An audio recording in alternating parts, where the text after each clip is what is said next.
Good afternoon, everybody. This is another edition of the Pass Ball Show, brought to you by JohnPielli.com, as well as St. Aloysius Church and School in Jackson, New Jersey. Lots of stuff going on in the world of baseball, sports, and unifying America. If you follow the baseball playoffs yesterday, obviously you see a stunning performance by the Boston Red Sox on the road at Yankee Stadium. All the buildup was set for a Yankee romp. And I even said this yesterday when we were talking on the show about the possibility of the Red Sox not necessarily being the team that they were expected to be over a long-term period of time. It's a team that won 108 games, but was spoken about by a number of different people on the air yesterday as the worst 108 win team in baseball history. And it's amazing how things change. You know, you have this team that was thought to be so unbeatable up to a certain point.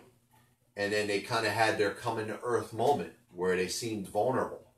And vulnerability exists in the world of sports, of course. In baseball, you're talking about a team that's got to play 162 games. So you knew that it was just very hard for a team to maintain that type of pace. And if you remember the Los Angeles Dodgers of last year, having that 43-7 run, and all of a sudden, you know, the thought was, when was this going to end? And they, of course, carried very good baseball all the way through the World Series and lost, of course, in a seventh game in an incredibly played World Series, a World Series that will probably go down as one of the best ever played in baseball history, games 1 through 7. So you're looking at the Boston Red Sox, who were considered to be this year's version of the Los Angeles Dodgers. The question was going to be, were they going to win 115 games? Were they going to tie or pass the Seattle Mariners of 2001? And as they hit the home stretch of the season, they became, I'm not going to use, I shouldn't use the word victims, but we'll use the term, they were misfortunate to be in a situation where they had about 6 weeks of baseball and nothing to play for.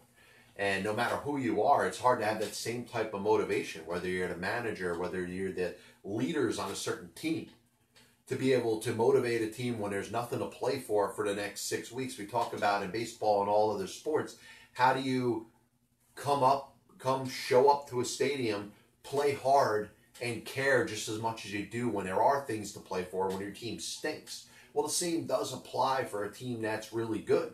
The Red Sox had the division of the American League East sewn up. They had home field advantage sewn up throughout the playoffs with the knowledge that they were going to have home field advantage in a World Series if they made it that far. So from a motivation standpoint, why is it that this team has to go out there and play hard and win at a certain amount of pace? So they went through that stretch, obviously struggled as the season came to a close, and it seemed like you were looking at a New York Yankees team that was playing some of its better baseball in the last week or so of the season, a very good performance. And hello, Pat, hope everything's going well. What happened to the Yankees? Well, I'm just about to get to it. The Red Sox were in a position where they were on the decline, and the Yankees were kind of on the incline. And it was set up for this game 3. And I look at this game 3, and it seemed like it was going to go a certain way. It seemed like it was going to be time for the Yankees to step their foot forward and take control of this series. The Red Sox, the worst 108 team in the history of baseball. Well, now you may want to make the case that the Yankees may not necessarily be one of the best 100-win teams in baseball. And you talk about the unfortunate scenario that they were in. If they were in almost any other division except for the American League West, they would have won their division. They would have had to play in a wild card game. But this was a game where the Yankees needed to be more prepared. And I hate to knock the preparation when it comes to this game, but you have the stories about Luis Severino not knowing what time the game started. Maybe he wasn't necessarily ready. The Red Sox came out the way you expected the New York Yankees to. The Yankees had the benefit of playing in front of their home crowd, having all their starters and regulars introduced, the energized crowd right behind their back. This looked like it was going to go in the Yankees' direction right off the bat. The Red Sox hit a couple balls hard, got that 3-0 lead, and then blew the Yankees really out of their own stadium. And a ridiculous 16-1 loss to the Boston Red Sox, one I'll admit that I didn't expect. One that I admit that I wasn't prepared for. I thought this was going to be advantage Yankees, and really, if you looked at the odds makers, because the Yankees had 2 of the last 3 games at home, all of a sudden it swung from advantage Red Sox to advantage Yankees. So if you're a betting man, you would end up having to put down more money to gain less money if you're going to bet on the Yankees from, game 3 on. Obviously, it swings back in the other direction. The Yankees facing elimination. We'll see what ends up happening tonight. But I will touch on the game in a little bit. There is something that I do want to get into, and hopefully I can get the word out and spread amongst my listeners and my viewers. If anybody hasn't heard, a couple Saturdays ago, there was an explosion in Allentown, Pennsylvania, in Lehigh Valley, that ended up killing 3 people. One of the deceased was a 2-year-old little boy whose father ended up detonating a bomb in a car and ended up taking his own life, the life of his 2-year-old son, and another innocent bystander that was near the car. I was fortunate yesterday to have the opportunity to meet this young boy's mother. And this young boy's mother, Jasmine corrects, shows ridiculous,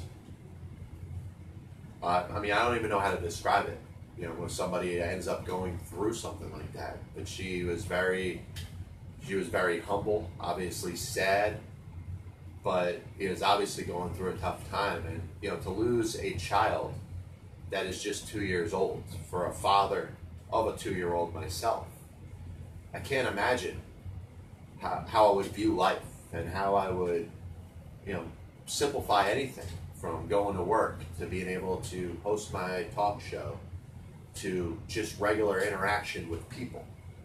So it's a very of course sad situation, but we do have the opportunity as a community to support what is an unexpected and very sudden cause. And there is a GoFundMe page that has been set up, and I've shared it on my Facebook page. I'll share it through Twitter, and I do want to get the word out to anybody that is out there. The little boy's name was JJ.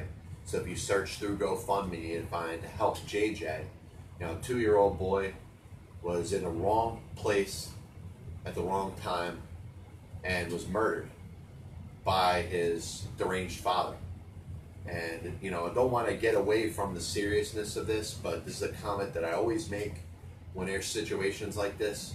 Somebody that's interested in taking the lives of innocent people, I really wish they would take their own first.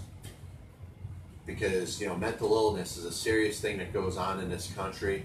And if these people that are deranged, that want to murder innocent people, would just think to take their own lives first, I do think it'll bring more attention to mental health in this country and this world. And that's where the attention needs to be put to, not to, recoup innocent families for what they end up losing in unfair and disgusting circumstances. This little boy didn't need to lose his life. This 66-year-old man that just happened to be there when the car exploded did not need to lose his life. But please, if you have a heart, whether it's $1, anything that you could spare, help JJ, a 2-year-old boy that was very unfairly and suddenly taken away from this world and his family. And, he's got a mother, Jasmine, that needs to give him a proper burial. And to have to deal with that so suddenly is something that I just can't fathom.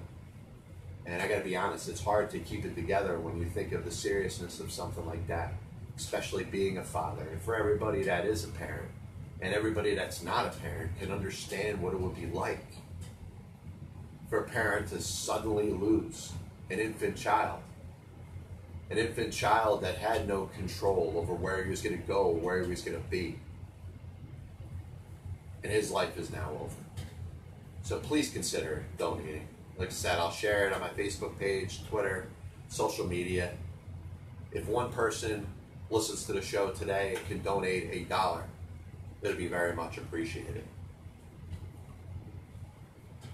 I'll throw this in there just to kind of buffer as I get back into the world of sports. This copyright and broadcast is authorized under internet rights granted by the World Wide Web and is solely for the entertainment of our audience. Any publication, reproduction, other use of the pictures, descriptions, and accounts of this show without the express written consent of the Past Ball Show, JohnPielli.com, and John Pielli LLC is prohibited. Any commercial or other use of the program, such as by charging admission for its showing, is similarly prohibited. So going back to the Yankees-Red Sox game, and I do thank everybody for listening to me, and I really hope anybody that's listening could consider just donating anything out of their pockets to help JJ, a 2-year-old boy that was unfairly taken from us and taken from his mother, once again at the age of 2. So Yankees-Red Sox.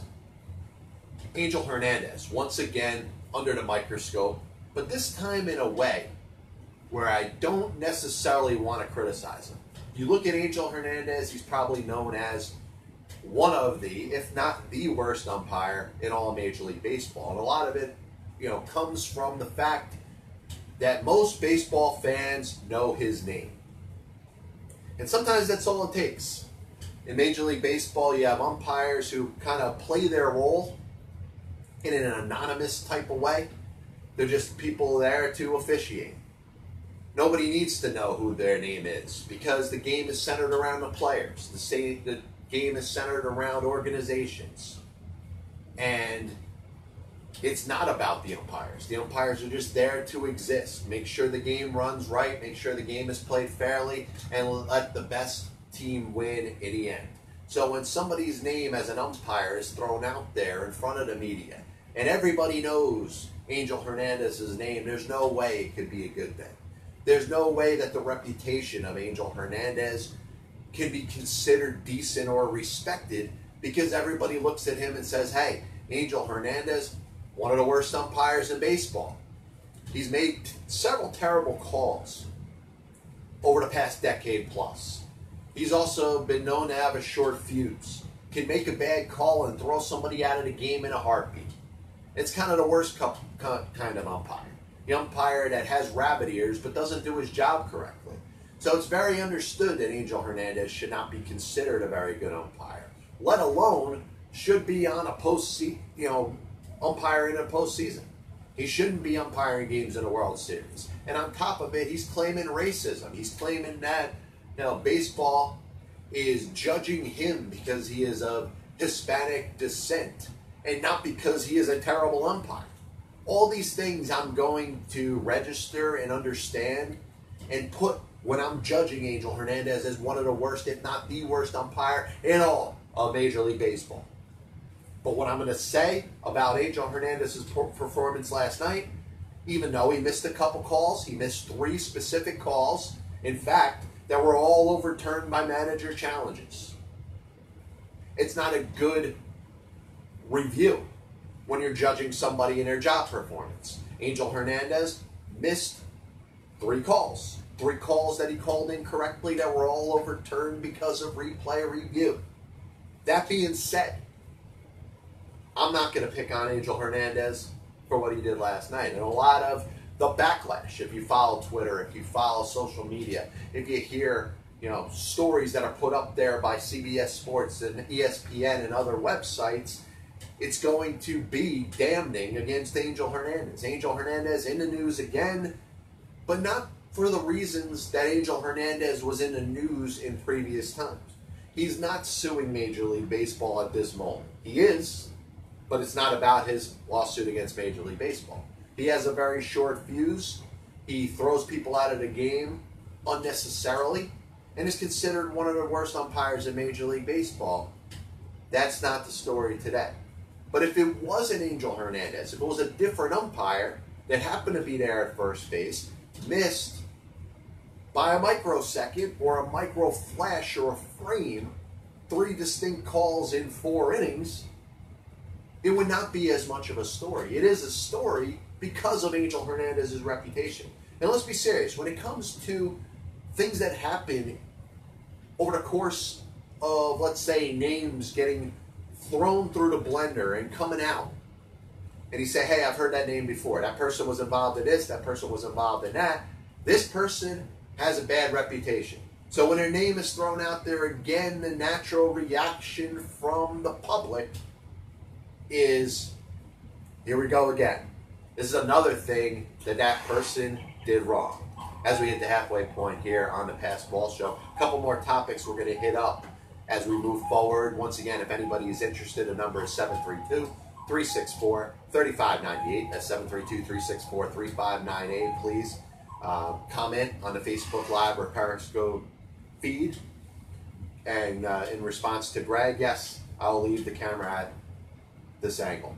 And anybody that knows me or anybody that follows the show and have seen the very distinct and many different camera angles that I've had, I'm looking for one that I like. I'm looking for one that's going to hopefully take the best out of this.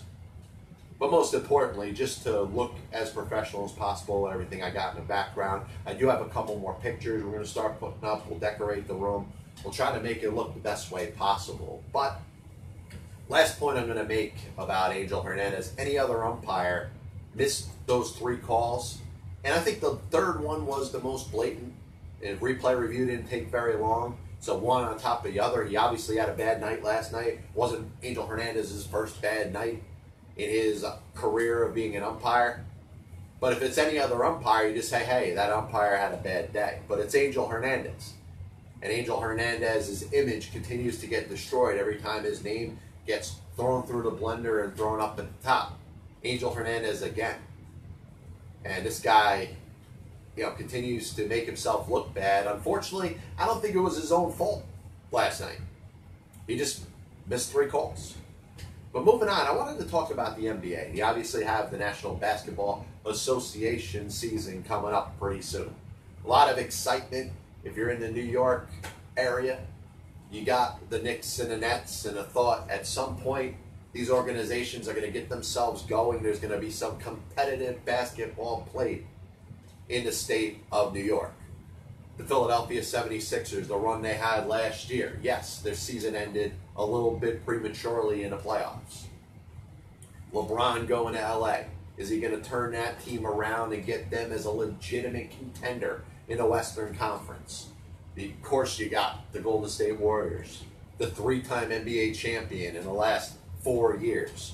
A real live dynasty that we're looking at right before our eyes. So what I wanted to talk about, you look at the Phoenix Suns, and I do believe that they're a team on the rise, a team that had the #1 overall pick in the NBA draft. They took DeAndre Ayton.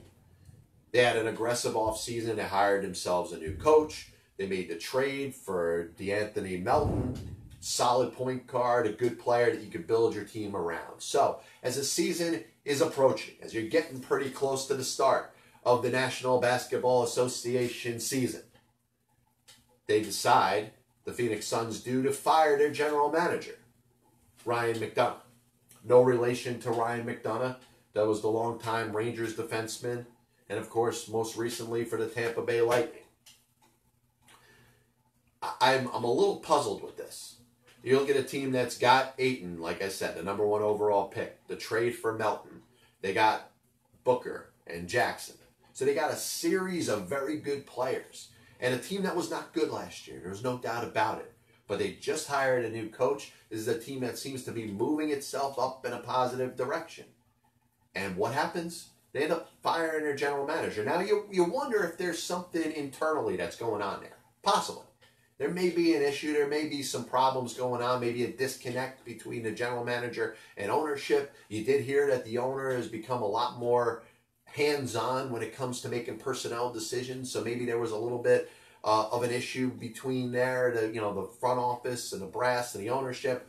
I understand that happens in the world of sports, but you just allowed the general manager to assemble a team a certain way, to hire the coach that he hired, to draft the player that he drafted with the #1 overall pick, to make the trade with the potential star point guard that he made, and build it around a good young core. And right as the season's about to start, right when you get the first opportunity to see if the moves that this general manager made make any sense and are positive enough to move the Phoenix Suns into a positive direction, you let them go. Now, I'm happy for James Jones, who, by the way, longtime NBA player, NBA champion, kind of a six-man off the bench over the majority of his career with Miami and Cleveland and a couple other teams. It looks like he's getting a chance to make some basketball decisions, be the head of the basketball operations department. And maybe it's a good time to make a change. I do question it. When, though? Just 8 days before the regular season. You haven't seen anything on a court yet. Why do it now? Why not do it before the draft? Why not allow some time to happen during the regular season? You see moves like that made when games start. Very seldom in a preseason with just a week before the game. Just a reminder that Castrol motor oil provides maximum protection against viscosity and thermal breakdown. So last thing I wanted to talk about today was an ongoing investigation involving the Dallas Mavericks and their personnel and their front office. It lasted a series of months, and there was talk about some improper behavior, some sexual harassment that was involved, and the report that was put together was put in detail, involved the owner, and of course the owner is well-known, successful businessman Mark Cuban. And Mark Cuban himself donated $10 million to various organizations to support women in the workplace and combat domestic violence. So this was something from the owner that was taken very seriously, and obviously they had an internal investigation. Sports Illustrated released an investigative report that detailed years of sexual harassment, domestic violence, and a generally corrosive environment inside the Dallas Mavericks organization. So the NBA and an independent investigation, put it together by the team, concluded. Now, they did notice that there were instances and things that happened. So there were some workplace reforms that were put in there. And I think any business that undergoes something like this has to understand that, yes, there may or may not be people that are acting inappropriately, but it's not indicative of the performance of the majority of the people that are in there. In other words, that whole bad apple example. You could talk about how it applies to anybody, any group of people, any business, any independent organization may have a bad apple here and there, but that bad apple should not speak for the entirety of said group or said organization and team in this particular instance. So the Mavericks were able to determine that. They had some reforms. Perhaps some people were let go that were involved in certain sexual misconduct. So now you find out that longtime team photographer, and I'll get his name, Danny Bollinger, was fired. And it was less than 24 hours after the news published a story that detailed sexual harassment allegations made against him by 5 women. Now, what the Mavericks did wrong here is they had their own investigation and didn't have anything that pointed to Bollinger. Now, it wasn't until after the investigation was concluded that these women, and 1 or 2 or 5, however many it is, 1 is probably too much, end up coming forward and saying, listen, this team photographer was the one that was making sexual advances on us, was involved in sexual harassment. So if you're the Dallas Mavericks, you did a pretty bad job because you had your own internal investigation and didn't have anything that pointed towards this one particular individual. And here's the other thing that kind of does bother me. I am a little torn when it comes to sexual harassment. I do believe that it has no place in the workplace. And, these women, any women that is a victim of sexual harassment should be taken seriously.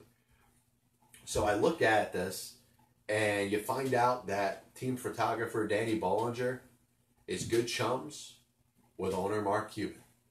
And you wonder how much Mark Cuban, for donating $10 million of his own money to support this cause of combating sexual harassment and domestic violence, was I hate to say it because we've heard this many times in the world of sports and entertainment, a cover-up for potential knowledge that he may have over what the team photographer was doing and did.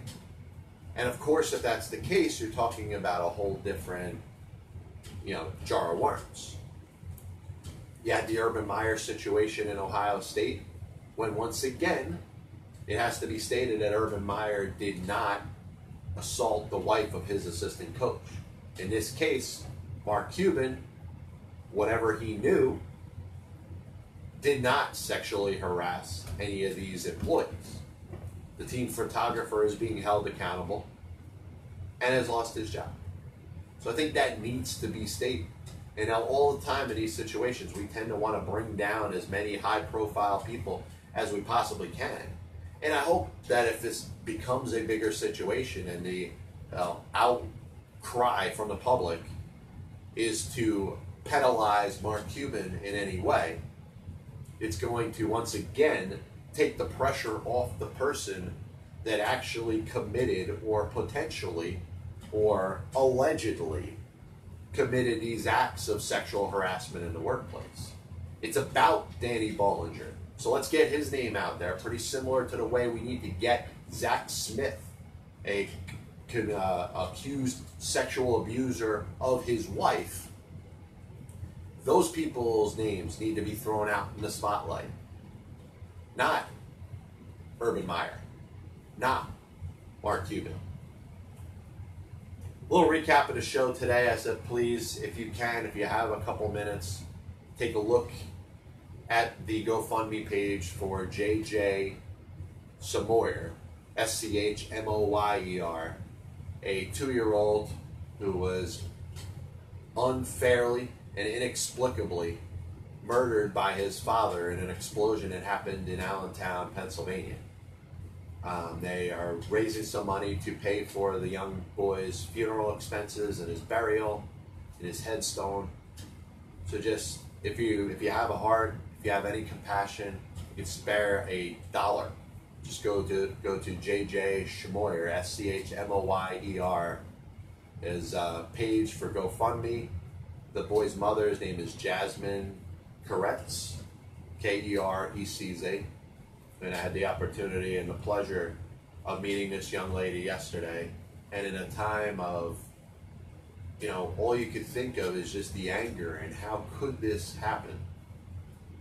This young lady was humble and caring, and you obviously could tell that she cares a lot about her son and is heartbroken over the loss of her son, but is not acting irrationally and is just looking to share the memories of her son. And please give her the opportunity to share in the memory of her little son who was taken inexplicably. Check out GoFundMe, search Help JJ, and the boy's last name is Schmoyer, Schmoyer, and the mother's name is Jasmine Keretz. Other things we talked about on the show today, Yankees, Red Sox, of course, a ridiculous game yesterday. The Yankees on the verge of elimination today, so we'll see how that happens. Which, by the way, let me throw this last point about Yankees, Red Sox. You got no other games going on in Major League Baseball right now. All 3 of the other division series are over. Brewers are getting set to play the Dodgers in Milwaukee at Miller Park. You got the Houston Astros awaiting the winner of the Yankees-Red Sox series. You got one game on tonight. Can you start it a little earlier than 7 p.m.? Would it kill Major League Baseball to start this game at 6 or 5 p.m. Eastern? You got to wait all the way until 7 o'clock today for the only game that's on the dial. Come on, Major League Baseball. Angel Hernandez, we know he's a terrible umpire. He had a bad day yesterday, but if his name was not Angel Hernandez, I don't think it would be as much of a national story. You got the situation going on with the Phoenix Suns firing their general manager just 8 days before the start of the regular season in the National Basketball Association. Right after he assembled a team, he hired a coach. He had the #1 overall pick. It looked like he had this team going in the right direction. So you wonder what happened that would cause Ryan McDonough, and of course no relation to the hockey player Ryan McDonough, to lose his job and be fired, replaced by former NBA swingman James Jones, Last thing, you got the situation going on now with the Dallas Mavericks, and I think this is a story that's going to start to get some more national attention. People are going to want to blame Mark Cuban because he's the most known name that's involved in this. I think it's time to throw any ill feelings towards Danny Bollinger, who's the team photographer who was just fired for sexual harassment. This is the Past Ball Show, of course, brought to you by Pielli.com, as well as St. Aloysius Church and School. We'll be back with you later on in a week, probably Friday morning. We'll see if anything happens for Wednesday or Thursday, if there's enough going on in the world of baseball, sports, and Unifying America. We'll come back on. Of course, one more time, please help JJ. Look it up on GoFundMe.com. I will, of course, share it through social media and hopefully get the word out there to raise some more money for this 2-year-old who lost his life inexplicably, and for the baby's poor mother. God bless you, and as always, I'll see you on the other side.